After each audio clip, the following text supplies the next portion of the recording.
Muito bem, pessoal. Nós vamos aqui resolver a questão número 10, tá? A questão número 10, ela diz o seguinte: considere um veículo como representado na figura a seguir, tá? Essa figurazinha aqui, em movimento retilíneo sobre um plano horizontal. Pelo fato de ele estar acelerado para o lado direito, como você acompanha aqui, tem uma aceleração, tá? O que acontece? O pêndulo, preso no seu teto, ele desloca-se em relação à posição de equilíbrio, formando um ângulo alfa com esse eixo aqui que você observa, tá? Com a vertical. São conhecidos o ângulo alfa, o módulo da aceleração da gravidade G, estamos aqui apontando para baixo, tá? E a massa da esfera M, atada ao fio.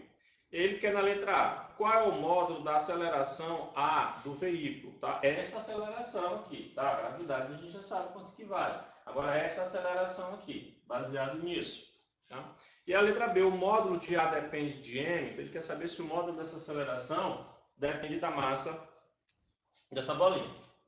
Ó, então esse é um caso bem interessante, porque você vai poder reaplicar isso em várias outras situações que possam surgir, tá? Então, o primeiro caso que nós vamos fazer uma situação, um eixo, tá? Nós vamos adotar o nosso eixo aqui, tá? Então, temos aqui uma pessoa aqui para indicar aqui o nosso eixo. E aí nós temos aqui o seguinte, ó, essa bolinha, pessoal, ela está sujeita a uma força que nós chamamos de peso, força-peso. E temos, nessa direção aqui, a tração do fio, ou seja, esse fio está preso lá em cima e ele está submetido a uma tração, que também é uma força. Tá?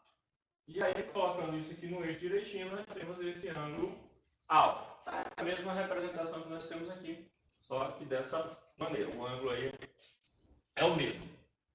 Então, na esfera pendular, agem duas forças nesse caso aqui, tá? A força peso e a força de tração que tem no fio.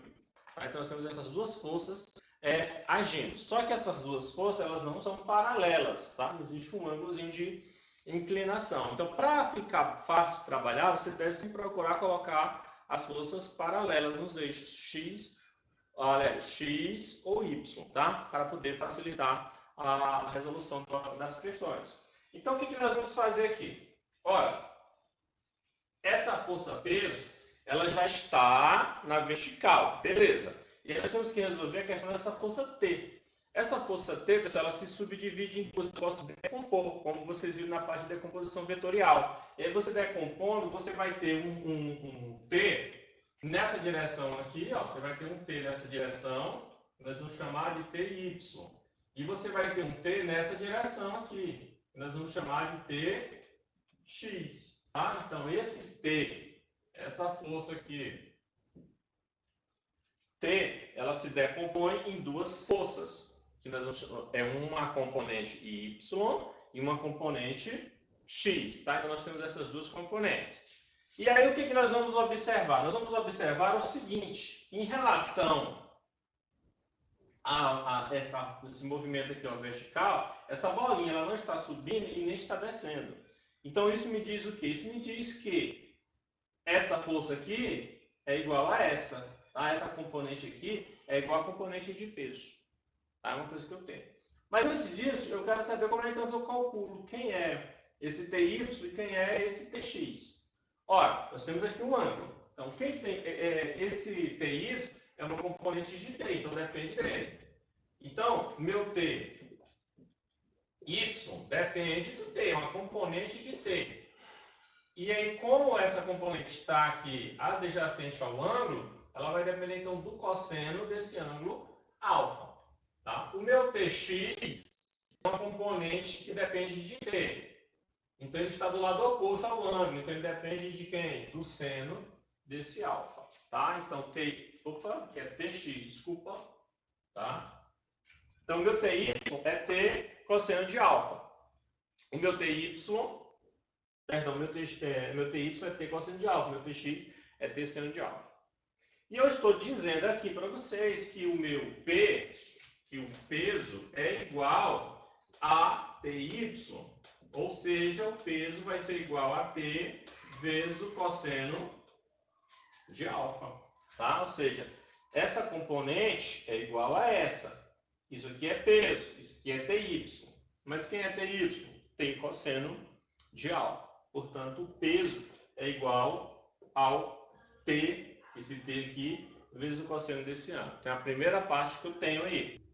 Mas quem é peso? Vocês viram que peso é a massa vezes a gravidade. Portanto, isso aqui é equivalente à massa vezes a gravidade. Tá? Então, eu posso substituir isso e isso aqui por mg, massa vezes a gravidade, porque eles são iguais nesse caso aí.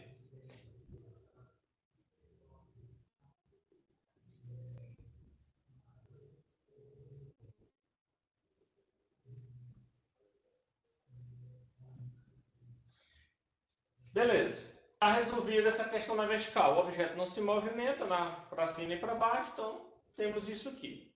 Agora o objeto está se movendo nessa direção e tem uma aceleração e tem uma massa. Então, nessa direção x, o que vai acontecer? Nós temos a aplicação da segunda lei, nós vamos ter então o seguinte, pessoal, que Tx, tá? O meu Tx é a massa vezes a aceleração. Tá? O meu Tx é a massa vezes a aceleração. Ou seja, Tx é essa força, nessa direção aqui. E a força é quem? Massa vezes a aceleração, a partir da segunda lei de Newton. Então, como é que nós vamos fazer aqui? Tá? Nós vamos fazer o seguinte, nós podemos fazer algumas substituições. Quem é o meu Tx? Ora, o meu Tx é T seno de alfa. Então, eu posso trocar esse Tx por T seno de alfa. Não há problema nenhum nisso. Então, se eu substituir, eu vou ter aqui, ó, T seno de alfa igual a MA, a massa vezes a aceleração. Então, nós temos esta relação aí. Como eu estou dizendo que mg é igual a TY e a P, e quem é esse TY? TY é T cosseno de alfa. Então, eu posso dizer, então, que isso daqui ó, é igual a T cosseno de alfa.